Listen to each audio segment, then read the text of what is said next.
Hi friends, svadheetയുടെ അടുത്ത വീഡിയോയിലേക്ക് എല്ലാവർക്കും സ്വാഗതം. ഈ വീഡിയോയിൽ ലൈറ്റ്നർ സിസ്റ്റം എന്ന ഒരു രസകരമായ ലേണിംഗ് ടെക്നിക്കിനെ കുറിച്ചാണ് ഞാൻ പറയുന്നത്. വീഡിയോ തുടങ്ങുന്നതിന് മുമ്പായി ഈ ചാനൽ സബ്സ്ക്രൈബ് ചെയ്യാത്തവർ ആരെങ്കിലും ഉണ്ടെങ്കിൽ സബ്സ്ക്രൈബ് ചെയ്യണം, ചാനലിനെ സപ്പോർട്ട് ചെയ്യണം. കൂടുതൽ പഠന സംബന്ധമായ രസകരമായ വീഡിയോസ് ആയിരിക്കും ഈ ചാനലിൽ അപ്ലോഡ് ചെയ്യുക. ലൈറ്റ്നർ സിസ്റ്റം എന്താണെന്ന് മനസ്സിലാക്കുവാൻ വീഡിയോ മുഴുവനായും എല്ലാവരും കാണണം. ലൈറ്റ്നർ സിസ്റ്റം സ്പേസ്ഡ് റെപ്പിറ്റേഷൻ എന്ന ലേണിംഗ് ടെക്നിക്കും ഫ്ലാഷ് കാർഡും ഉപയോഗിച്ചാണ് പ്രവർത്തിക്കുന്നത്.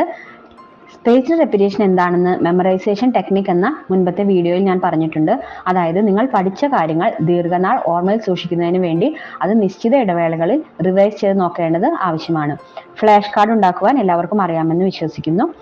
ഈ സ്പേസ്ഡ് റെപ്പിറ്റേഷനും ഫ്ലാഷ് കാർഡും കൂടിയുള്ള ഒരു പഠന രീതിയാണ് ലൈറ്റ്നർ സിസ്റ്റം. ജർമ്മൻ സയൻസ് ജേർണലിസ്റ്റായ സെബാസ്റ്റ്യൻ ലൈറ്റ്നർ ആണ് ഈ സിസ്റ്റം വികസിപ്പിച്ചത്. കൂടുതൽ തവണ ഓർക്കുന്ന വിവരങ്ങൾ നിങ്ങളുടെ ബ്രെയിൻ കൂടുതൽ നാളത്തേക്ക് ഓർമ്മിച്ചു വെക്കും എന്ന കൺസെപ്റ്റാണ് ഇതിൽ ഉപയോഗിക്കുന്നത്. ഇതിനു വേണ്ടി നിങ്ങൾക്ക് ആവശ്യമുള്ളത് കുറച്ച് ബോക്സുകളും കുറെ ഫ്ലാഷ് കാർഡ്സുമാണ്.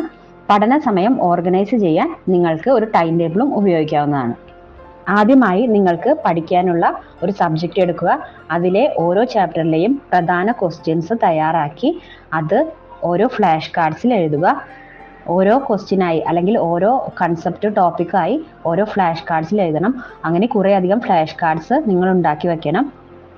ഉദാഹരണത്തിന് നിങ്ങൾ 3 ബോക്സുകളാണ് ഉപയോഗിക്കുന്നതെങ്കിൽ ആദ്യ ബോക്സ് എല്ലാ ദിവസവും ആൻസർ ചെയ്യാനുള്ളതാണ്. രണ്ടാം ബോക്സ് ഒന്നിടവിട്ട ദിവസങ്ങളിൽ ആൻസർ ചെയ്യാനുള്ളതാണ്. മൂന്നാം ബോക്സ് ആഴ്ചയിൽ ഒരിക്കൽ ആൻസർ ചെയ്യാനുള്ളതുമാണ്. ഒന്നാം ദിവസം ആദ്യ ബോക്സിലുള്ള കാർഡുകൾ ആൻസർ ചെയ്യുമ്പോൾ നിങ്ങൾക്ക് നന്നായി അറിയാവുന്ന ചോദ്യങ്ങളുള്ള കാർഡ് രണ്ടാം ബോക്സിലേക്ക് മാറ്റുക. അതല്ല, നിങ്ങൾക്ക് ഉത്തരം അറിയില്ല എങ്കിൽ അത് പഠിച്ച ശേഷം അത് ആദ്യ ബോക്സിൽ തന്നെ സൂക്ഷിക്കുക.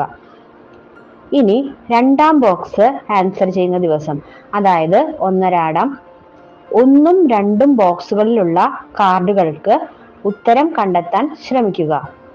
ഒന്നാം ബോക്സിൽ നിന്നും നന്നായി അറിയാവുന്ന ചോദ്യങ്ങളുള്ള കാർഡുകൾ രണ്ടാം ബോക്സിലേക്കും രണ്ടാം ബോക്സിൽ നന്നായി അറിയാവുന്ന ചോദ്യങ്ങളുള്ള കാർഡുകൾ മൂന്നാം ബോക്സിലേക്കും മാറ്റുക.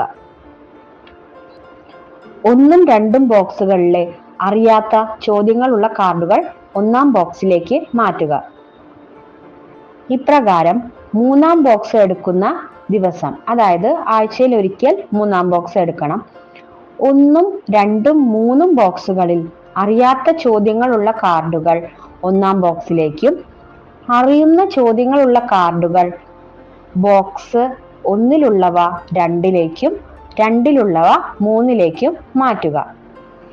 ഇങ്ങനെ ചെയ്യുമ്പോൾ കുറച്ചു നാളുകൾക്ക് ശേഷം എന്നും റിപ്പീറ്റ് ചെയ്യേണ്ട കാര്യങ്ങൾക്കുള്ള, അതായത് ഡിഫിക്കൽട്ടായ ചോദ്യങ്ങൾക്കുള്ള കാർഡുകൾ ഒന്നാം ബോക്സിൽ ഉണ്ടാകും. ഇപ്രകാരം എത്ര ബോക്സ് വേണമെങ്കിലും നിങ്ങൾക്ക് ഉപയോഗിക്കാവുന്നതാണ്. ഇപ്രകാരം പഠിക്കുന്നത് കൊണ്ടുള്ള ഗുണങ്ങൾ എന്തെല്ലാമാണെന്ന് നോക്കാം. പരീക്ഷയ്ക്ക് പോകുമ്പോൾ നിങ്ങൾ ഒന്നാം ബോക്സിലുള്ള കാര്യങ്ങൾ റിവിഷൻ ചെയ്യണം. റിവിഷൻ നടത്തുന്നതിനുള്ള ഏറ്റവും നല്ല ടെക്നിക്കാണിത്. ഇങ്ങനെ നിങ്ങൾ ചെയ്യുമ്പോൾ നിങ്ങൾക്ക് എല്ലാ ടോപ്പിക്സിനും ഒരേപോലെ പ്രാധാന്യം നൽകി പഠിക്കാൻ സാധിക്കുന്നു. നിങ്ങളുടെ ബ്രെയിനിന് സാധാരണ രീതിയിലുള്ള വായനയേക്കാൾ കൂടുതൽ മോട്ടിവേഷനും അല്ലെങ്കിൽ സ്റ്റിമുലേഷനും നൽകാൻ, നിങ്ങൾക്ക് പഠിത്തത്തോട് കൂടുതൽ ഇൻട്രസ്റ്റ് ഉണ്ടാക്കുവാൻ ഈ മെത്തേഡ് സഹായകമാണ്. നിങ്ങൾ ഉത്തരങ്ങൾ ആൻസർ ചെയ്യാൻ അല്ലെങ്കിൽ ഓർക്കാൻ ശ്രമിക്കുമ്പോൾ ആ കൺസെപ്റ്റ് കൂടുതൽ നാളത്തേക്ക് ബ്രെയിനിൽ സൂക്ഷിച്ചു വെക്കാൻ ഈ മെത്തേഡ് സഹായകമാണ്. ഒരുപാട് കാര്യങ്ങൾ ഒന്നിച്ചു പഠിക്കുമ്പോൾ കുറേയൊക്കെ മറന്നു പോകാനുള്ള സാധ്യതയുണ്ട്. ഈ സിസ്റ്റം ഉപയോഗിച്ച് പഠിക്കുമ്പോൾ നിങ്ങൾക്ക് ഏറ്റവും ഡിഫിക്കൽട്ടായ സബ്ജക്റ്റ് പലതവണ ഓർമ്മിക്കുന്നതിലൂടെ കൂടുതൽ കാലം ഓർമ്മയിൽ നിൽക്കാൻ സാധിക്കുന്നു. ഇത് നിങ്ങൾ പരീക്ഷയ്ക്ക് പഠിക്കുമ്പോഴോ പുതിയൊരു ഭാഷ പഠിക്കുമ്പോഴോ ഉപയോഗിക്കാം. ഈ വീഡിയോ എല്ലാവർക്കും ഇഷ്ടമായെന്ന് വിശ്വസിക്കുന്നു. Thank you for watching this video. പഠന സംബന്ധമായ കൂടുതൽ വീഡിയോകൾക്കായി സ്റ്റേ ട്യൂൺഡ്.